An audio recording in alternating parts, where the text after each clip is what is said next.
राधे राधे। विजय एकादशी व्रत कथा।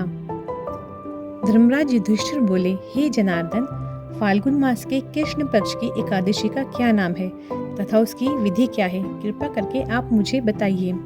श्री भगवान बोले, हे राजन, फाल्गुन मास के कृष्ण पक्ष की एकादशी का नाम विजय एकादशी है। इस व्रत के प्रभाव से मनुष्य को विजय प्राप्त होती है। यह सब व्रतों से उत्तम व्रत है। इस विजय एकादशी के महात्म्य के श्रवण व पठन से समस्त पाप नाश को प्राप्त हो जाते हैं। एक समय देवर्षि नारद जी ने जगत पिता ब्रह्मा जी से कहा, महाराज, आप मुझसे फाल्गुन मास के कृष्ण पक्ष की एकादशी विधान कहिए। ब्रह्मा जी कहने लगे कि हे नारद, विजय एकादशी का व्रत पुराने तथा नए पापों को नाश करने वाला है। इस विजय एकादशी की विधि मैंने आज तक किसी से भी नहीं कही। यह समस्त मनुष्यों को विजय प्रदान करती है। त्रेता युग में मर्यादा पुरुषोत्तम श्री रामचंद्र जी को जब 14 वर्ष का वनवास हो गया, तब वे श्री लक्ष्मण जी तथा सीता जी सहित पंचवटी में निवास करने लगे।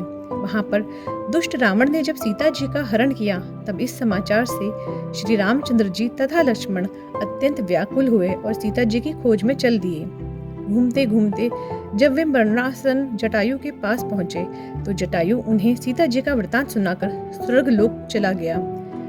कुछ आगे जाकर उनकी सुग्रीव से मित्रता हुई और बाली का वध किया। हनुमान जी ने लंका में जाकर सीता जी को पता लगाया और उनसे श्री रामचंद्र जी और सुग्रीव की मित्रता का वर्णन किया। वहां से लौटकर हनुमान जी ने भगवान राम के पास आकर सब समाचार कहे। श्री रामचंद्र जी ने वानर सेना सहित सुग्रीव की संपत्ति से लंका को प्रस्थान किया। जब श्री रामचंद्र जी समुद्र से किनारे पहुंचे, तब उन्होंने मगरमच्छ आदि से युक्त उस अगाध समुद्र को देखकर लक्ष्मण जी से कहा कि इस समुद्र को हम किस प्रकार से पार करेंगे। श्री लक्ष्मण जी ने कहा, हे पुराण पुरुषोत्तम, आप आदि पुरुष हैं, सब कुछ जानते हैं। यहाँ से आधा योजन दूर पर कुमारी द्वीप में वक्दालभ्य नाम के मुनि रहते हैं। उन्होंने अनेक ब्रह्मा देखे हैं। आप उनके पास जाकर इसका उपाय पूछिए।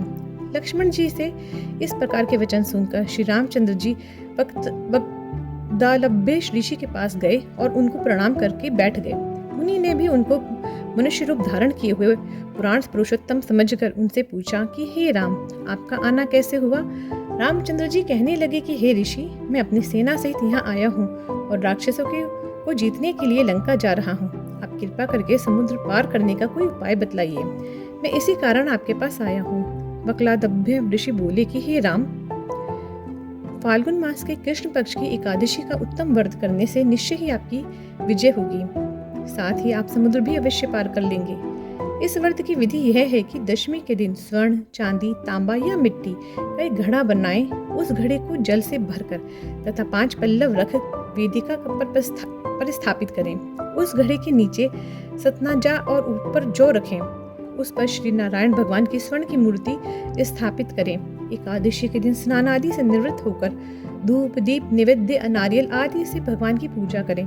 तत्पश्चात घड़े के सामने बैठकर दिन व्यतीत करें और रात्रि को भी उसी प्रकार बैठे रहकर जागरण करें। द्वादशी के दिन नित्य नियम से निवृत्त होकर उस घड़े को ब्राह्मण को दे दें। हे राम, यदि तुम भी इस व्रत को सेनापतियों सहित करोगे तो तुम्हारी विजय अवश्य होगी।